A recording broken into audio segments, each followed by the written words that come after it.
Hola, aquí estamos nuevamente con ustedes, con el gusto de saludarlos, a nuestros distinguidos video oyentes que nos han hecho el honor de vernos y escucharnos. Este es nuestro 11º programa y hemos tenido respuestas positivas que nos da mucho gusto recibirlas. Y les vuelvo a repetir, si tienen el interés de preguntar algo, declarar algo, alguna duda, con mucho gusto envíelas a la central, digamos, a YouTube, y ya ellos nos harán favor de hacérnosla saber.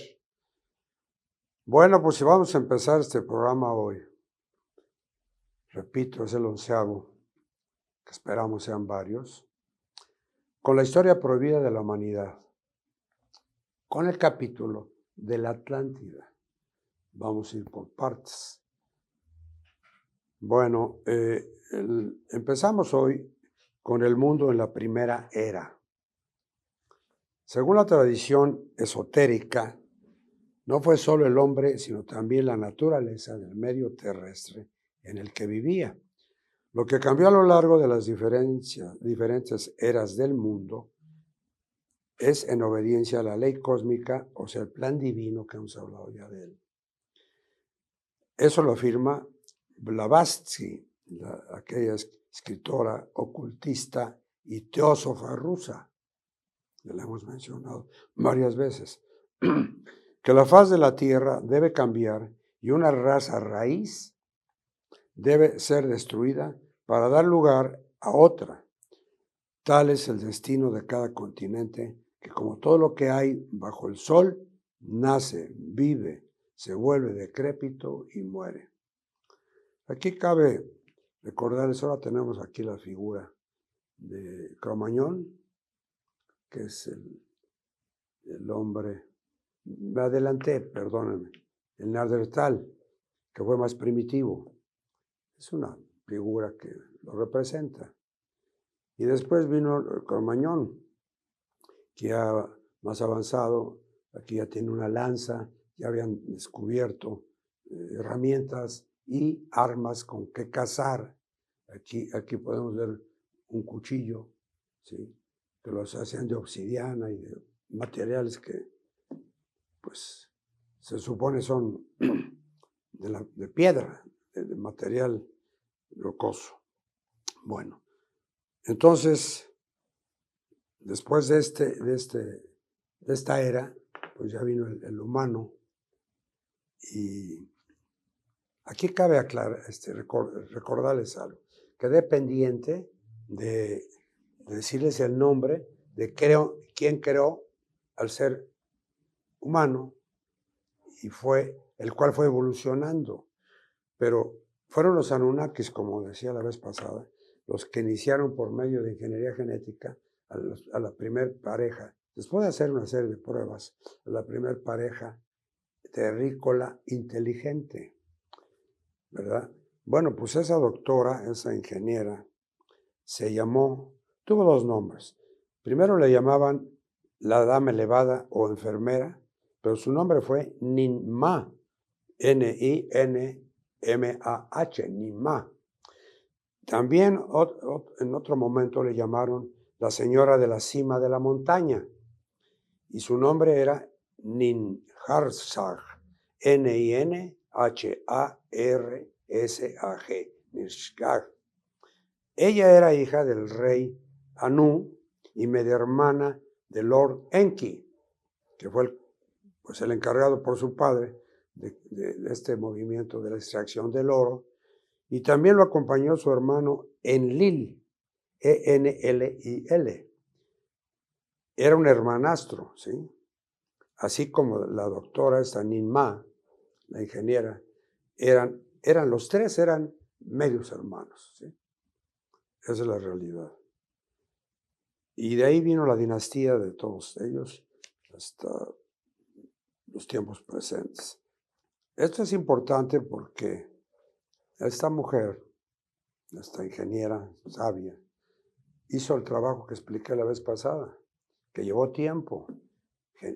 Genéticamente ir por medio de la cruza, digámoslo así, de un Anunnaki, un ciudadano del planeta Nibiru, pero que empezaron a excavar como mineros para sacar el oro, que llegó el momento, repito otra vez, que se cansaron. Entonces le pidieron a Lord Enki que le dijera a su padre, el rey Anu, que enviara a su hija, la ingeniera esta Ninma, para que desarrollara la ingeniería genética que se llevó a cabo de la cruza con las chimpancé hembras que existían, que es la que encontraron. Y eso fue lo que genéticamente fue llegando a crear la pareja que les mencioné, y se siguieron creando más seres, ¿no? Bueno, seguimos con la lectura. Así pues, la inmersión de la Atlántida y Lemuria, acuérdense que Lemuria fue antes de la Atlántida, así se tiene ya descubierto, vamos. Y el surgimiento de los continentes actuales no fue un castigo divino, sino simplemente la consecuencia de una ley cíclica. En obediencia a la misma ley, la tradición esotérica sugiere que los cambios que se produjeron en el entorno terrestre a lo largo de la Manvantara, les repito que la Manvantara fue el periodo cosmológico hindú. Se cree que es un ciclo del tiempo en el que el universo pasa por etapas de creación y destrucción. No se limitaron a las tierras y océanos de la Tierra, sino que se extendieron también al propio medio físico del ser humano. O sea, esto y otros antes de estos, los ejemplos. Se extendieron también al propio medio físico del ser humano. La solidificación del mundo.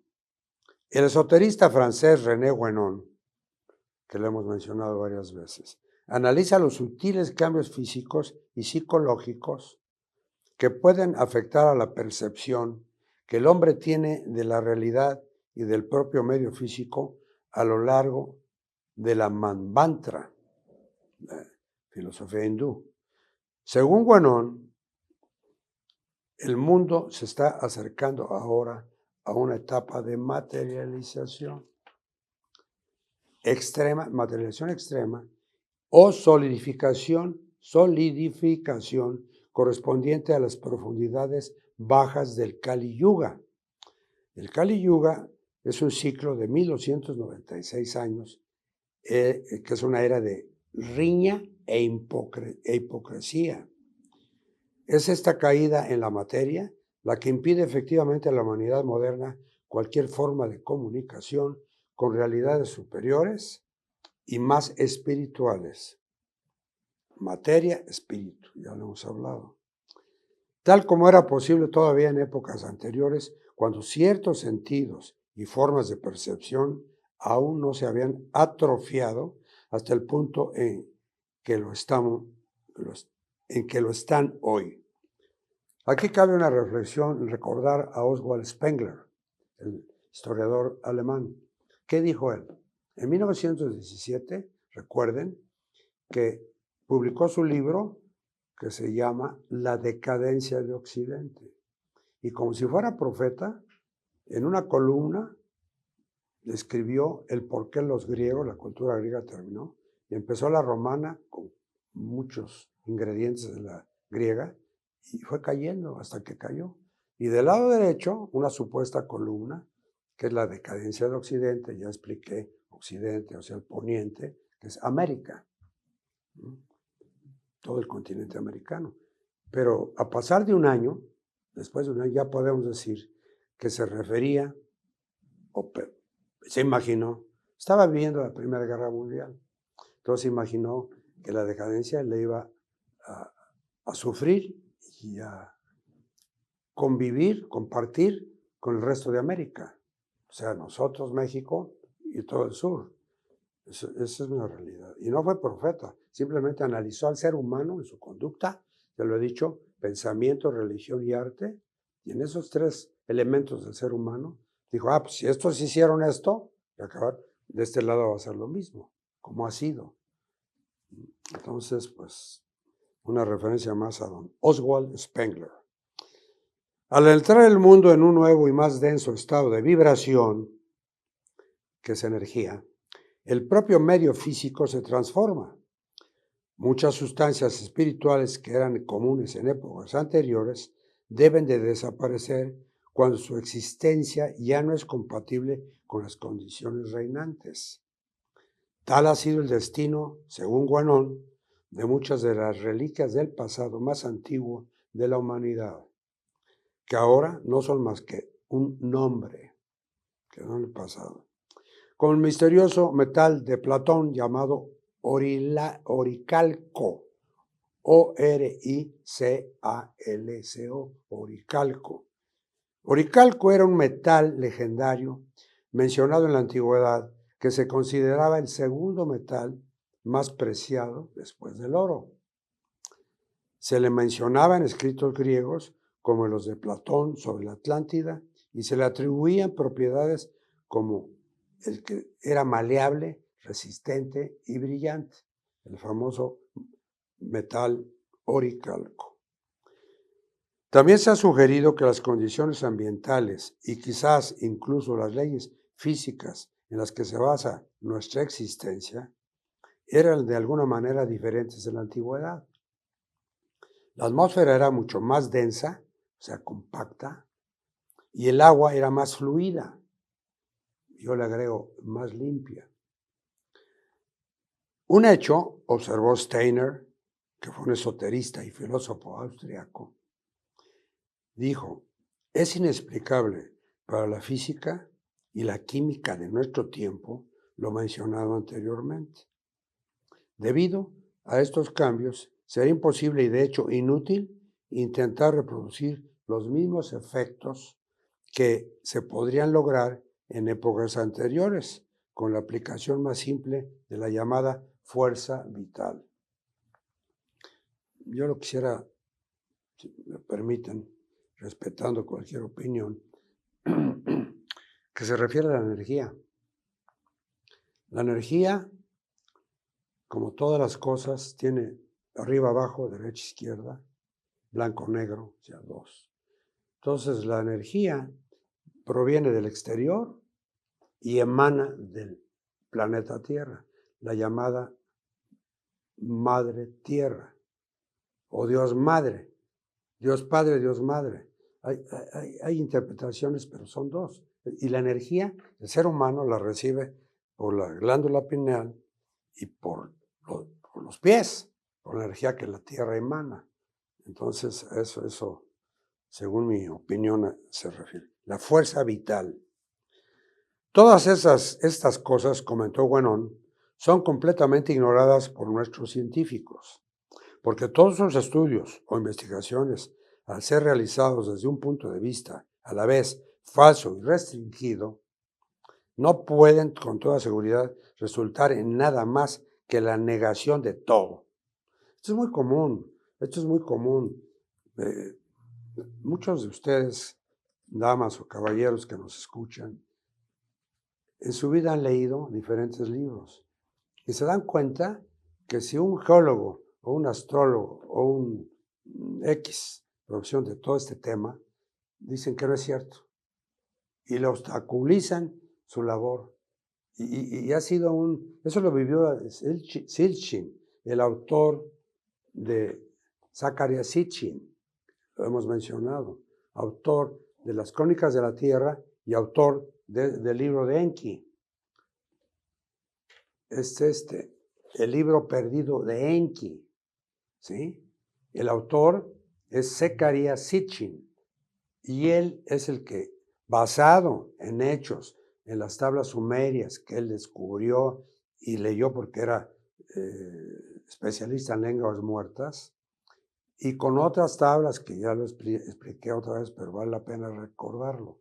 En los grandes museos del planeta Tierra, que son el de Jerusalén, el de Londres, el del Vaticano, que hay tablas, porque se fueron a encontrar, que las del Mar Muerto, etcétera, las leyó, y en base a toda esa historia real de lo que dijeron aquellos de atrás, es en que se basó a escribir lo de los Anunnakis. Ya les repito, esto y esto.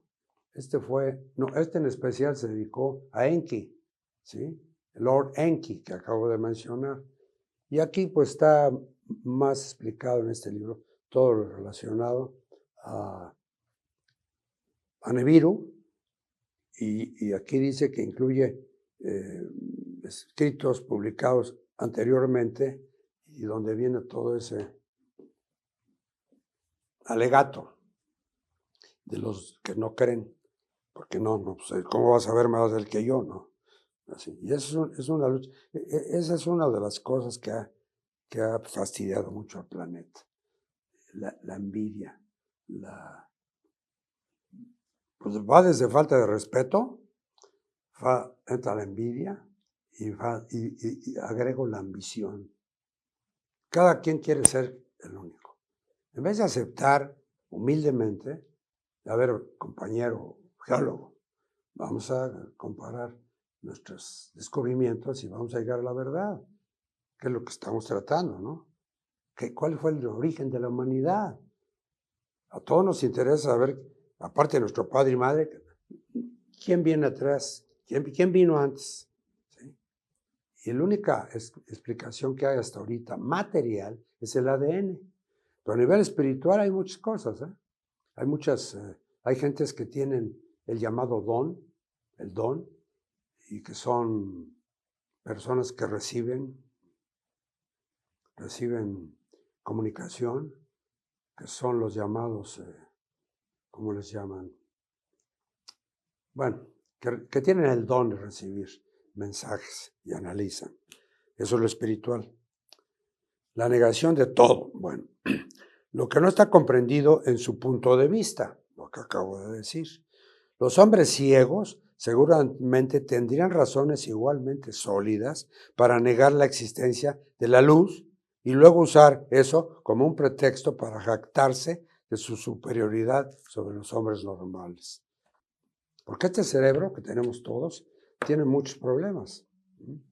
Tenemos el consciente y el subconsciente. Y más adentro de este cerebro, del subconsciente, está la psique, lo profundo del cerebro, que es el que guarda todo, registra todo. Los psicólogos, cuando se habla, ve a ver un psicólogo. El psicólogo es un técnico, digámoslo así. El médico es el psiquiatra, PSI, psiquiatra, de psicosíntesis, que llega al fondo, a lo profundo de la mente. Y ahí se guarda todo, ¿sí? Profundamente. Bueno, aquí dice, en un capítulo anterior dedicado a los límites de la historia y la geografía, Guénon, el famoso Guénon, señala además las numerosas diferencias entre las descripciones de tierras y continentes dejadas por los geógrafos antiguos y las de los geógrafos modernos. Se han destruido regiones de la Tierra que antes estaban habitadas, mientras tanto surgieron nuevos continentes. Esto es un hecho que ahora es comúnmente aceptado por la ciencia esotérica como por la moderna.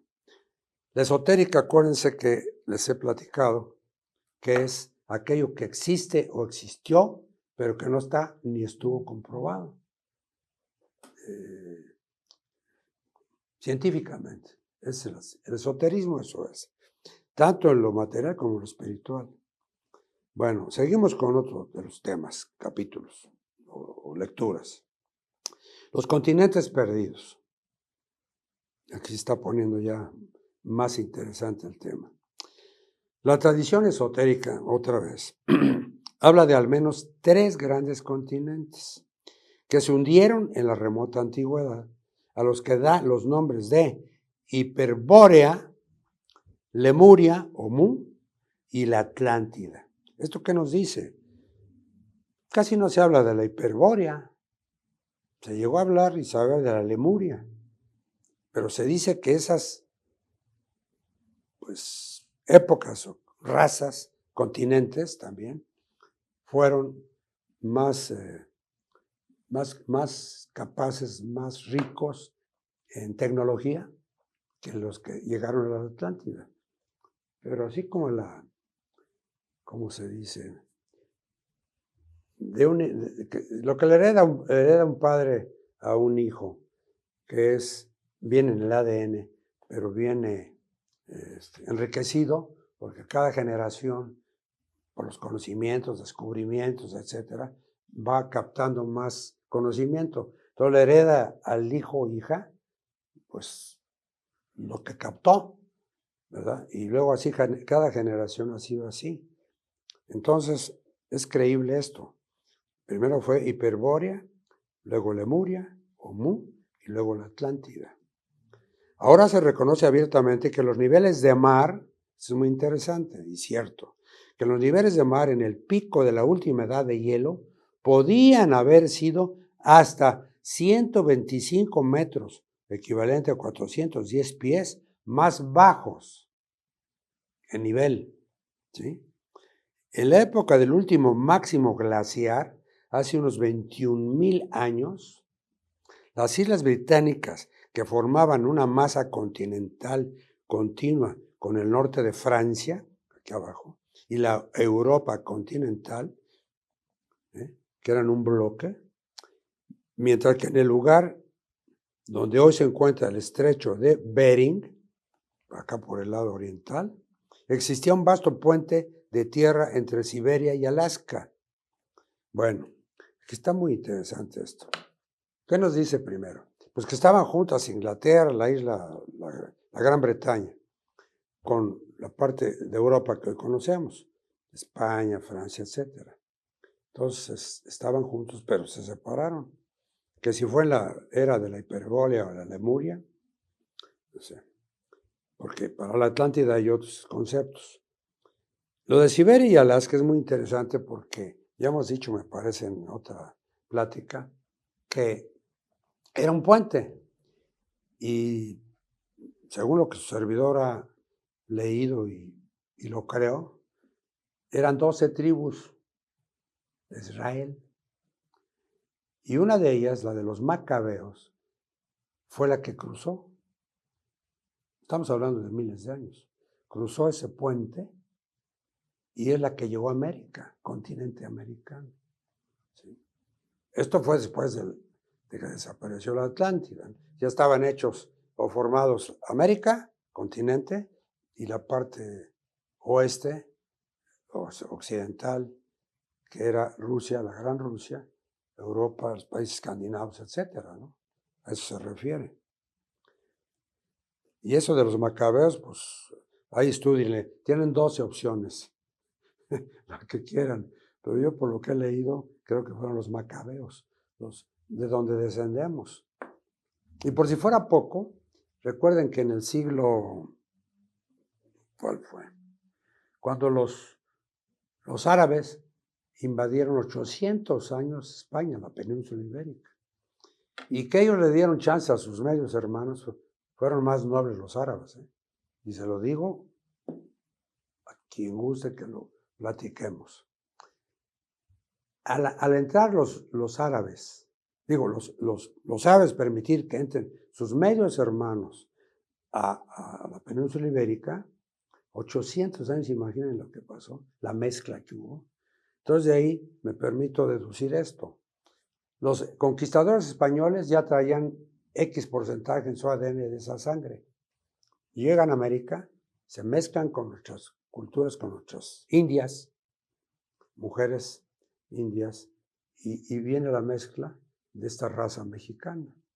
Entonces, nos guste o no nos guste, cada uno de nosotros, nacidos en esta tierra y procedentes de los mexicas, de los olmecas, de los náhuatl, de quien quieran, traemos una pizca, X porcentaje de esa sangre que se creó, que se fundió en España, 800 años. Pero bueno, yo respeto cualquier opinión y la idea es, como dije en el programa anterior, vamos a comunicarnos para mezclar conocimientos y llegar a la verdad. Bueno, esas tres culturas, ya las dije, ahora se reconoce abiertamente que los niveles del mar, ya lo dije también, y se dice también de esos niveles del mar que mientras siga el derretimiento ¿cómo se dice? De derretimiento de los grandes glaciares de allá del norte, sobre todo, pues van subiendo los niveles del mar. Todo debido a la polución, todo lo que se habla, que es cierto. Se está calentando la tierra y a la vez se está derritiendo los glaciares, pues obviamente se convierten en agua y suben los niveles. Y se habla, en este momento se puede decir que es esotéricamente, que la península de Yucatán, por ejemplo, las Islas Británicas y España y todos los Países Bajos, sus partes bajas, van a quedar, ya no se diga acá en Europa, en el norte, Holanda, los Países Bajos precisamente, se van a inundar, no van a tener remedio. En el sudeste asiático, sudeste asiático, sí, una masa continental aún mayor, aproximadamente del tamaño de Europa, llamada Sondalandia, o sea, región de la Sonda, es un área geográfica del sureste asiático conformada principalmente por las islas mayores de la Sonda, que existe, así se llama, Bali y la península de Malaca, las cuales formaban una gran península durante la edad de hielo. Unía la península malaya con las islas indonesias de Borneo, Java y Sumatra. Esta imagen no considera, sin embargo, la posibilidad de que las masas continentales aún mayores pudieran haber desaparecido en el pasado geológico reciente debido a trastornos telúricos o volcánicos. En la tradición esotérica se decía que el gran continente de Hiperbórea, que fue la primera, el primero en la historia de nuestro planeta, ocupaba una posición polar septentrional, o sea, ahí arriba, al norte, en una época en la que la Tierra todavía giraba verticalmente sobre su eje. Pues algo cambió, ¿verdad? O mucho cambió, porque si el eje es el mismo, pero si antes giraba así, pues ahora gira así, y se ha hablado que ya está a 12 grados inclinado. Por lo tanto, la Tierra, si se los debo, el nombre de quien descubrió esto, él ha dicho que si se baja 2 grados más, la Tierra se da la vuelta. Y entonces el oriente, donde sale el sol, se volverá el poniente. Y todo será al revés. ¿Sí? Esa es la explicación que da esta ley, este descubrimiento. Giraba verticalmente sobre su eje. Además, hay razones para creer que la Atlántida no estaba completamente separada de este continente, del Hiperbóreo, al que por tanto se le puede llamar verdaderamente una Atlántida septentrional. La evidencia geológica muestra que un vasto continente del norte efectivamente ocupó la región del actual Océano Ártico, ya por ahí, que consta de 3 masas continentales separadas pero conectadas, es decir, conocidas como Apalaches, que es la cordillera ubicada en el este de Norteamérica, para arriba. Beringia,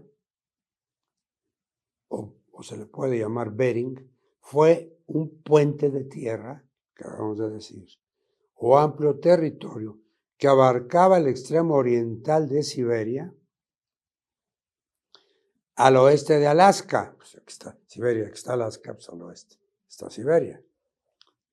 Les dije la otra vez, no me acuerdo cuándo, que yo les recomendaba que se acostumbraran y a su mente educarla a que el norte está aquí arriba.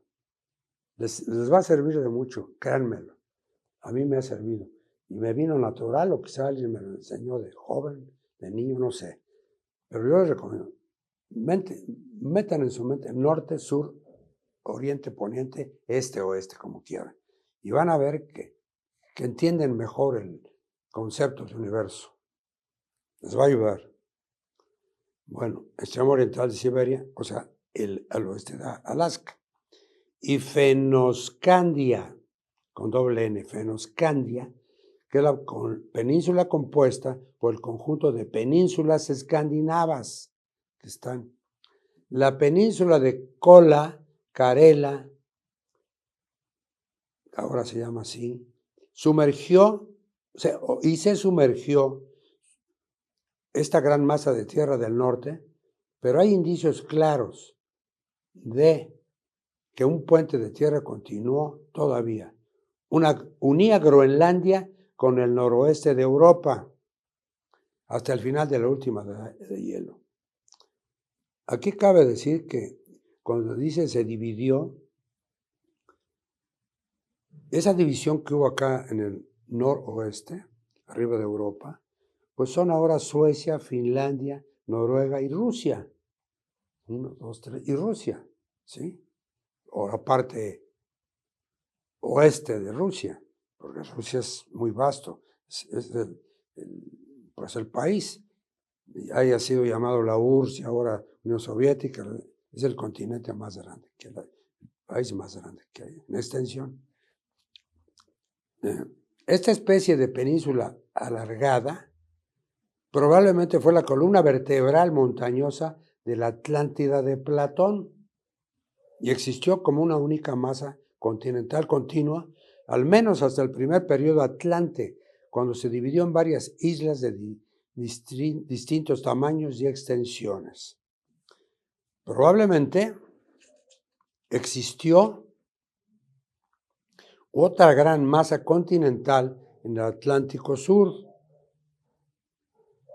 abajo, entre África y Sudamérica, acá abajo, sí, que formaban una continuación de la Lemuria, de las leyendas esotéricas.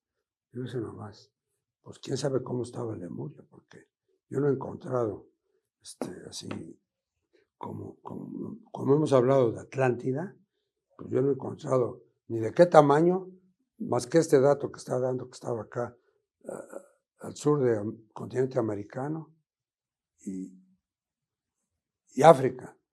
Entonces yo me pregunto, bueno, a ver, ¿cómo está? Nos han dicho que la Atlántida, por explosiones, por vibraciones, por movimientos de la Tierra, se fueron separando partes de la Atlántida. Y una de esas partes, hacia el oeste, se formó América. Pero quizá pueda haber sido que se separaron 2 fragmentos o 3 fragmentos y se unieron con otro movimiento. No sé, no soy geólogo, ¿sí? Pero hay que sacar la coincidencia de las cosas, ¿no? O sea, una continuación de la Lemuria, de las leyendas esotéricas. Otra vez el esoterismo. Quizá, pero existió, pero todavía no se puede demostrar científicamente. Este gran continente austral no solo abarcaba vastas áreas de los océanos Índico y Pacífico, está del otro lado, sino que se extendía en forma de herradura más allá de Madagascar. Ah, caray, quiere decir que acá está el continente americano, acá está América del Sur, Madagascar está acá, en lo que se puede llamar la punta de África, que está Madagascar. Entonces, esta herradura es esto, todo esto, ¿sí? Así lo entiendo. Rodeando Sudáfrica, precisamente, a través del Atlántico. Entonces, una vez más, el Atlántico está entre continente africano y continente americano. Eso lo dijo Blavatsky, la rusa. ¿Sí? Eso dijo esto, ella. Esto puede o no estar relacionado con las leyendas de otro continente hundido llamado Mu, o sea, Lemuria, por el escritor ocultista británico James Churchward. Churchward, C-H-U-R-C-H-W-A-R-D. Churchward, que existió del 1851 a 1936, todavía siglo XX. Él dijo que supuestamente ocupaba gran parte del actual Océano Pacífico al sur y al oeste de Australia. Sur y oeste de Australia, que está Australia. Bueno, era una inmensa masa de tierra que se extendía unos 8,000 kilómetros, o sea, 5,000 millas, de este a oeste, y más de 4,800 kilómetros, o sea, 3,000 millas, de norte a sur. Esa es Australia, que es un continente actualmente, de norte a sur. Y fue el hogar, según Churchard, el tal James Churchard, de una magnífica civilización que alcanzó su apogeo hace más de 50,000 años, nada más. La misteriosa isla de Pascua, o sea, Chile, que fue Chile, ahora es Chile, puede haber formado parte alguna vez de este continente perdido, de lo que se cree. Ahí está, pero todavía no se demuestra científicamente, como se ha demostrado lo de estos seres, ¿no? Bueno, aquí hay un espacio que tenemos para poderles hablar de algo más, ¿sí? Antes de entrar a la primera era de la Atlántida. Les quiero mostrar otro libro que habla pues de todo, del inicio de todo. Esta es la respuesta del autor Pablo E. Hauser. Este caballero, que ya es un hombre de más de 90 años, bueno, sí lo muestro más. Ven el espesor. Este ingeniero, él es ingeniero mecánico, tengo el gusto de conocerlo y tengo el gusto mayor de decirles que vive todavía, existe.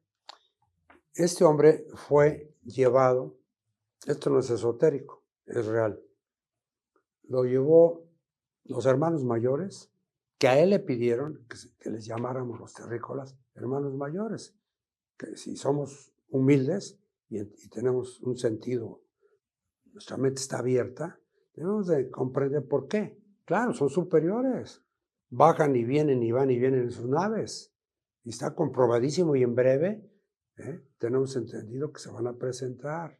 Ya dije en la otra ocasión que desde Eisenhower hasta Obama no cumplieron su palabra. Y esto habla del año 1946, 47, 48, cuando Dwight D. Eisenhower fue el presidente de Estados Unidos. Entonces, don Pablo, se lo llevaron. Él explica en este libro a qué planeta lo llevaron, etcétera, y que un maestro en una universidad de una ciudad de aquel planeta le enseñó y le dijo que le daba este tema, todo un tema que tiene aquí el nombre, ¿cómo le llamó? Lo hizo para los terrícolas, para que los terrícolas entendiéramos lo que aquí está escrito, ¿sí? Para que lo entendiéramos, porque son otras dimensiones, ¿no? Pero este hombre, el ingeniero Pablo, nos habla desde el átomo. Aquí está todo está. No necesitan ustedes ser ingenieros, químicos, mecánicos, físicos, cuánticos, nada. Le llama él el relato de Eric, que así le pusieron a él. Más allá de lo conocido. Y dijo, en la casa del Padre hay muchas moradas. aquí no se necesita ser discípulo de ninguna religión, que yo les llamo filosofías. No se necesita hacer. Se necesita entender, tener humildad para entender que la creación, que es infinitamente enorme e incomprensible, fue creada por algo o alguien, ¿sí? Y denle el nombre que quieran. Las diferentes filosofías que hay en este planeta le llaman desde Dios, Alá, etcétera. No me meto más. Pero hay que tener un entendimiento y aceptarlo. Entonces, como dice aquí el ingeniero, en la casa del Padre, o sea, del Creador, que se interpreta también como padre y madre, arriba y abajo, derecha e izquierda, es lo mismo. El Creador, ¿verdad? Hay muchas moradas, hay muchos lugares. Entonces, aquí rápidamente lo voy a encontrar, la parte en que habla del origen, y el origen fue el átomo. Bueno, aquí nos explica, por ejemplo, de neutro pasa a Darío, luego Darío más energía, da el Carbi, y luego llega al espíritu de la energía cósmica, y luego ya nos habla de la séptima dimensión, la quinta dimensión, que en la que se supone estamos entrando ya en esta era de Acuario, el masculino y femenino, la alma femenina, y sigue hablando del espíritu, la armonía sin sexo, de las almas gemelas, que ustedes seguramente han oído mucho de las almas gemelas, que nos encontramos, que sí, que no, pero eso está hablado en la quinta dimensión, ¿ya? Y luego en la tercera dimensión, bueno, aquí se encuentran las almas, en la tercera dimensión el hombre, que es lo que estamos, y va ascendiendo a cuarta, y la mujer igual, de tercera puede y debe y ascender a cuarta, siempre y cuando tengan la vibración, yo le llamo espiritualidad suficiente, y la apertura. Bueno, pero lo que quiero enseñarles es la idea de los átomos. Aquí viene la unión de almas gemelas, aquí habla de las dimensiones más ampliamente, y nos habla, aquí está, a este ingeniero lo fueron citando una pareja de hermanos mayores, iguales a nosotros, tienen tanta tecnología que son capaces de cambiar su figura, su vestimenta terrícola, ¿verdad?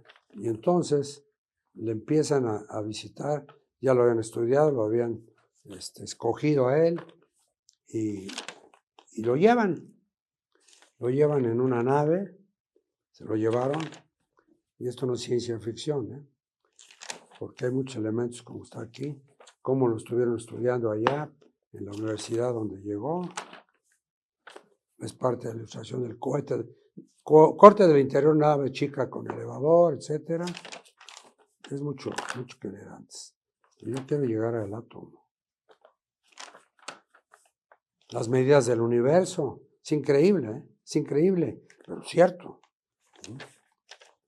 ¿Qué estamos? Luego la chica, cada vez mucha explicación, pero hay que leerlo. Biogenética cuántica, aquí está explicado perfectamente todo. Y repito, no tienen que ser profesionistas, sabios, científicos, para entender esto. 100,000 años luz equivalente a 1 milímetro, a esas dimensiones, ¿no? Meditación, aspectivos, los chakras, aquí explica hasta los chakras, que son 100% humanos. Aquí está una figura que muestra los famosos 7 chakras, que empieza con la glándula pineal, y el símbolo. Aquí es curioso, aquí está el símbolo que usan los médicos, ¿sí? Entonces, porque tiene relación con los chakras. Entonces, Dios mío, yo creo que estamos... Bueno, fin de la primera parte. Ya. Aquí ya entraremos, yo creo, a lo que les quiero mostrar. Qué bárbaro. No, como leí hace tiempo, no pensé que estaba más al principio, pero no. El universo. Este es el capítulo del universo. ¿Cómo se formó? Nada del Big Bang, nada de esas cosas. O pudo ser el Big Bang, pero ya hablando del universo es otra cosa. Bueno, para aquellos seres, hombres o mujeres, damas o caballeros, que tienen la idea de dónde está Dios, o el que ustedes bauticen, ¿verdad? O nombren, hizo esta gráfica, una ilustración. Dice, bueno, mira, hay una isla de luz en el centro y aparte hay 7, bueno, que es el universo maestro todo, pero en el centro es una isla de luz y después hay 7 pequeños universos en el cual en uno de ellos está el sistema solar, por decirlo así.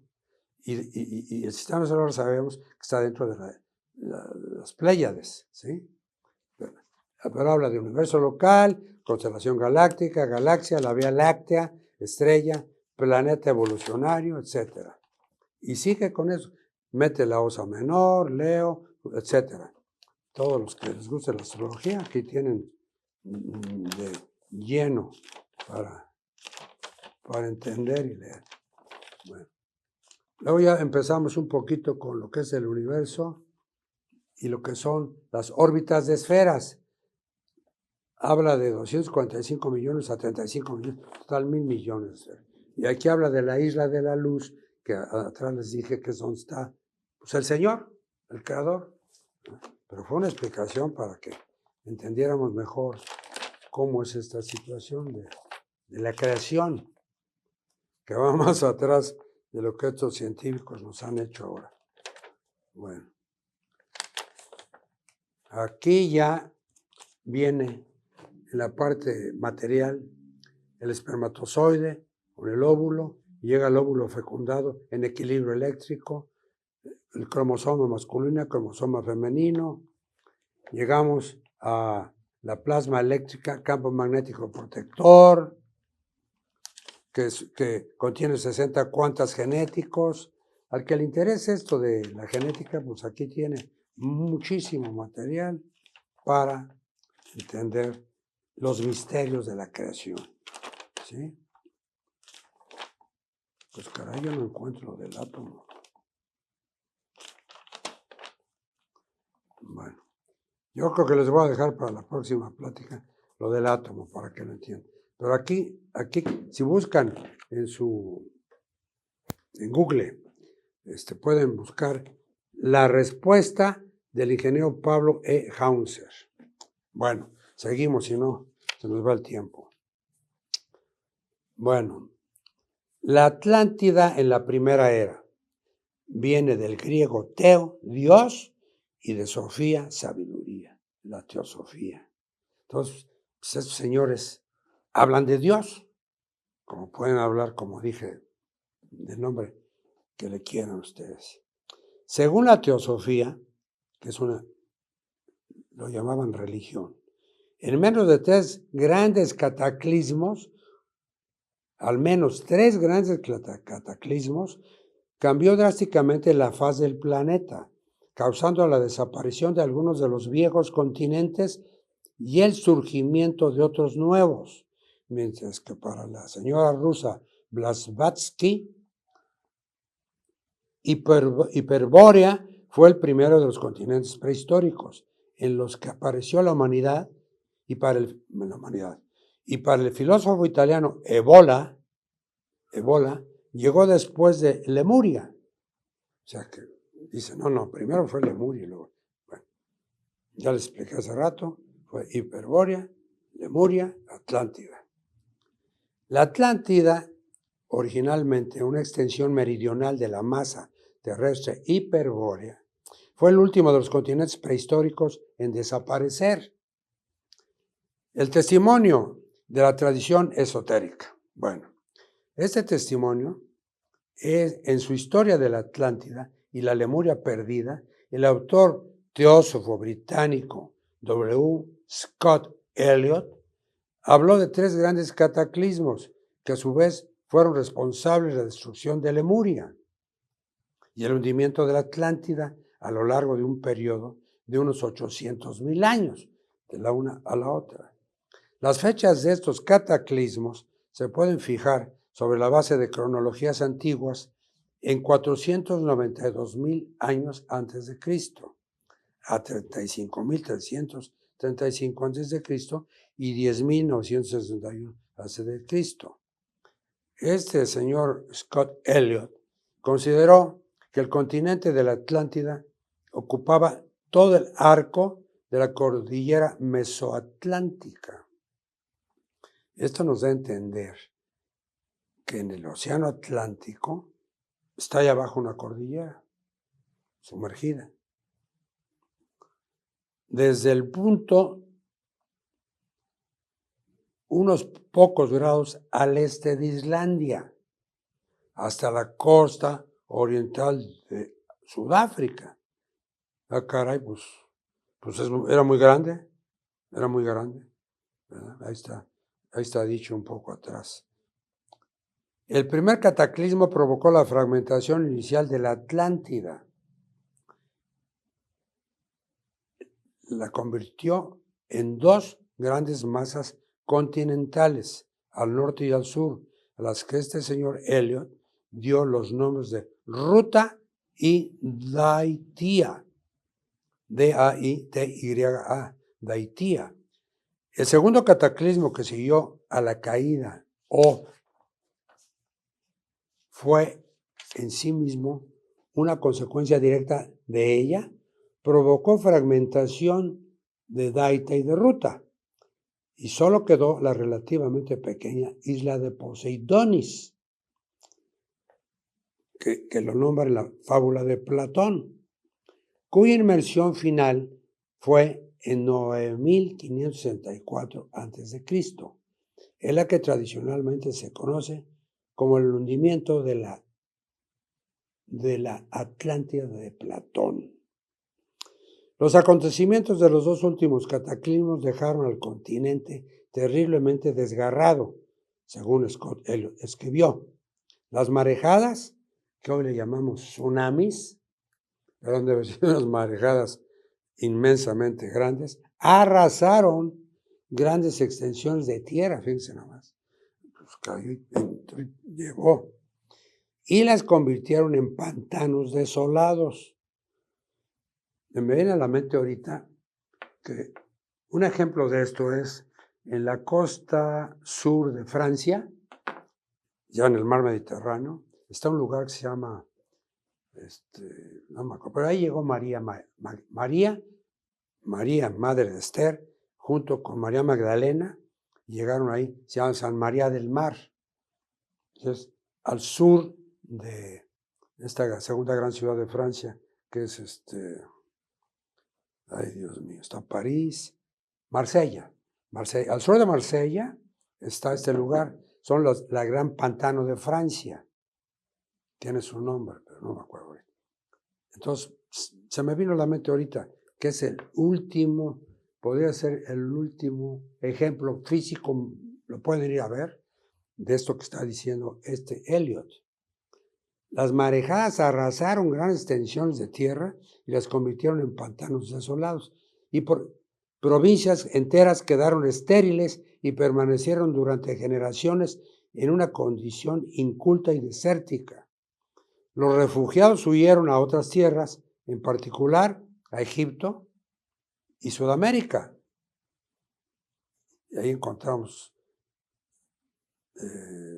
una liga con la herradura de hace rato que dijimos, ¿no? Madagascar y América del Sur. Tiene coincidencia. Donde establecieron nuevas colonias siguiendo el modelo de su patria atlántica. Bueno, me regreso a Francia. No está en el programa, pero se los digo rápido. Hay una teoría y pruebas de que lo que se formó ahí en el lugar donde llegó María, la llamada Virgen María, con todo respeto, y María Salomé, con una pequeña que se llamó Sara, hija de María, según la historia, que yo la comprobé personalmente en ese lugar, platicando, es tierra de gitanos, deben saberlo. Y Roma, para poder aglutinar y ya poner en paz a los gitanos que andaban errantes, Les dijo, esa es tu tierra y tu virgen es esta. Y les presentó una virgen negra, apoyado en la niña Sara, la joven Sara, que llegó tostada. Pues venía de Egipto, atravesó todo el mar Mediterráneo y llegó tostada, que está tan de moda en las playas, ¿no? Que a las damas les gusta, y a los hombres también, les gusta broncearse. Entonces la tomaron como una negra y entraron a ese lugar que tenían temor, aunque sabían que a 50 kilómetros al norte estaba una colonia judía segura, el mismo Jesús se los había dicho, pero llegaron con temor. Entonces entraron ahí y se presentaron como que Sara era esclava de María Salomé. Y tan es cierto que hay un fuerte que fue hecho como nave proa y se abre y es iglesia. Y ahí adentro hay una nave, una lancha, que están las tres figuras de las tres mujeres. Y en octubre, me parece, es la fecha que sacan en la celebración religiosa y la llevan a la playa, al lugar donde suponen fueron. Bueno, la regresan y sigue la fiesta y la feria. ¿Qué pasó con esa colonia judía? Pues hoy se llama, ay Dios mío, tiene un nombre, es una población interesante.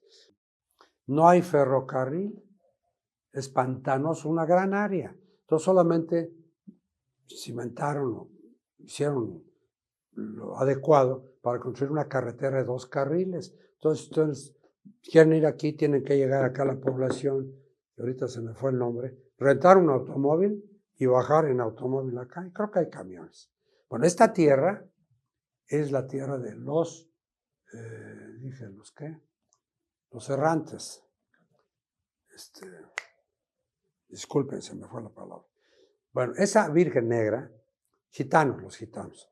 Yo estuve platicando con un hombre que tiene un restaurante ahí muy, muy importante y que mis nietos que iban conmigo me dijeron que era miembro, había sido miembro de una gran banda de rock and roll que es muy famosa. Pues ahí estaba el señor y me tocó la gracia de mis gentes se fueron por ahí a la playa y yo me quedé a comer ahí. Entonces hice relación y me platicó lo que estoy diciendo y que yo ya sabía parte, ¿no?